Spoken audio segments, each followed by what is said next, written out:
السلام عليكم waxaan idin soo gudbinayaa qiso aad u murugo badan intaanan gudagelin fadlan subscribe ku u horeeya daawada in macallin ayaa maalin maalmaha ka mid ah waxa uu xilli hore soo aaday iskuulkii uu macallinka ka ahaa waxa uu tagay inta aan la gaarin xilligii ay ardayda imaan jireen jawiga ayaa maalintaasi ahaa mid aad iyo aad u qabow waxa uu ku arkay arin ka yaabisay macallinka waxa uu arkay laba wiil oo aad iyo aad u yaryar oo taagan banaanka hore iskuulka markii uu soo dhawaaday ayuu arkay carruurtaani inay xiran yihiin dhar cadcad oo haddana khafiif ah oo aanan ka celin karin dhaxanta iyo qabowga daran ee dhacaya waxa uu gartay macallinka ardaydaani inay yihiin ardaydiisa waxaana markaasi lagu kala magacaabayay Faysal iyo Saalax waxaana weynaa Faysal ayaa markaasi laabta waxa uu galiyay walaalkii Saalax si qabowga iyo dhaxanta dhacaysa uga difaaco Faysal ayuu la hadlay macallinka waxa uu ku yiri maxaa idin keenay xilligan maxaase u soo xiran weyseen dhar adag oo dhaxanta iyo qabowga dhacaya idinka celiya kadibna macallinkii ayaa labadooda gacmaha ka qabtay waxa uu nageeyay xafiiska uu ku leeyahay iskuulka dhexdiisa jaakadiisa ayuu siibay macallinka waxa uu u hujiyay labadooda waxa uu bilaabay macallinkii in uu su'aalo weydiiyo Faysal oo ahaa labadooda mid ka weyn waxa uu ku yiri macallinkii yaa idin keenay xilligan waxa uu yiri Faysal ma garan karo macallinkii ayaa ku yiri aaway waalidkiin Faysal ayaa ku jawaabay waalidkeen safar ayuu u baxay waxaana intana keenay ninka darawalka inoo ah mana aragna aabahayn macallinkii ayaa ku yiri aaway hooyadiin maxay idin soo dirtay xilligan qabowga uu dhacayo oo maxay idinkugu soo xirtay dharkan khafiifka ah ee aanan dhaxanta idinka celin karin Faysal ayaa aamusay ilin ayaana ka soo daadatay indhihiisa laakiin waxa uu jawaabay macallinkii wiilkii yaraa ee Saalax ahaa waxa uu ku dhahay hooyadeen waxa ay jirtaa guriga ayeeyo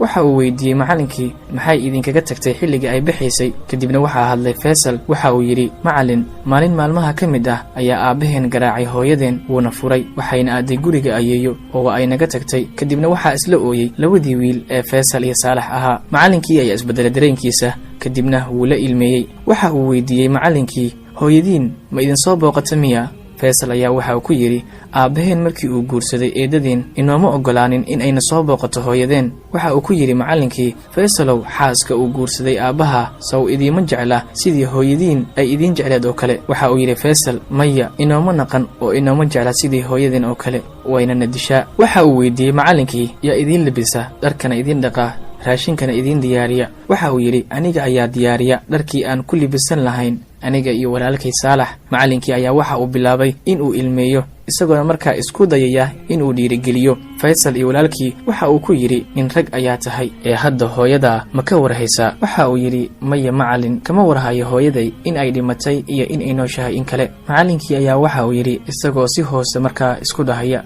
maxay galabsadeen carruurtan oo sidan lagu galaya aaway damiirkii aaway naxariistii aaway insaaniyadii macallinkii ayaa bilaabay in uu raadiyo macallinka kormeera ardayda liiskoodana gacanta ku haya markii uu u tagay ayuu weydiiyay macallinkii waxaana loo sheegay in ciyaalkan aabahood uu soo diro lacagta ay wax ku bartaan marar badanna ay la xiriireen si uu u yimaado laakiin waxa uu sheegay in uu markaasi mashquul yahay juhdi badan ayuu macallinkii bixiyay waxa uuna soo helay telefoonka Faysal iyo Saalax hooyadood waxa uuna u sheegay Faysal in uu soo helay telefoonka hooyadiis Faysal ayaa isku duubay macallinkii kana dhunkaday gacantiisa isagoo oynaya waxa uuna ku yiri waxaan u hiloobay codka hooyaday mar imaqashii waxa aanan ka codsanayaa in aaba aadan inoo sheegin maxaa yeelay aabe haddii uu ogaado in aan la hadalnay hooyadeen wuuna garaacayaa macallinkii ayaa waxa uu ku yiri waad la hadli doontaa hooyada insha Allah ee isdaji laakiin waa in aad si wanaagsan ula hadashaa waxbarashadaadana aad u wadataa si ay niyad ku dheehan tahay waxa uu yiri wiilkii insha Allah waan sameynayaa ee bobsi macallimo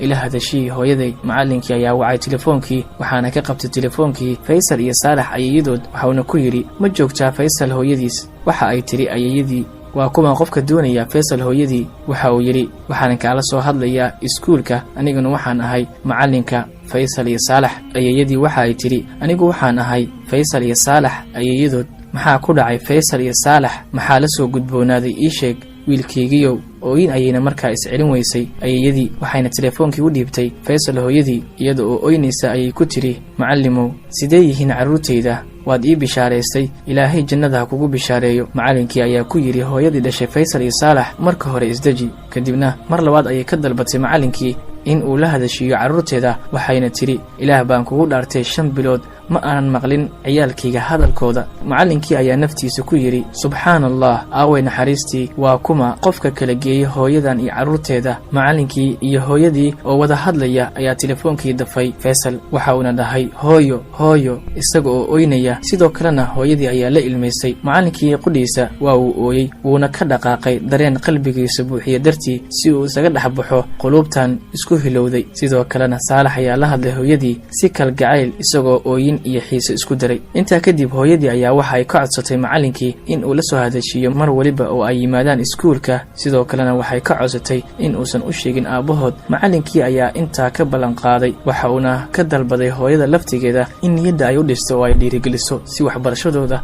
aysan uga habsaamin, si niyadlana ay u wataan. meeqa carruur ah ayaa darxumo iyo daruuf adag u maraya talaaqooyinkii ay ku kala tageen waalidiintooda? meeqa carruur ah ayaa u baahan naxariista hooyanimo iyo macaanteedaba, laakiin uu u diiday talaaqooyinkii ay ku kala tageen waalidiintooda?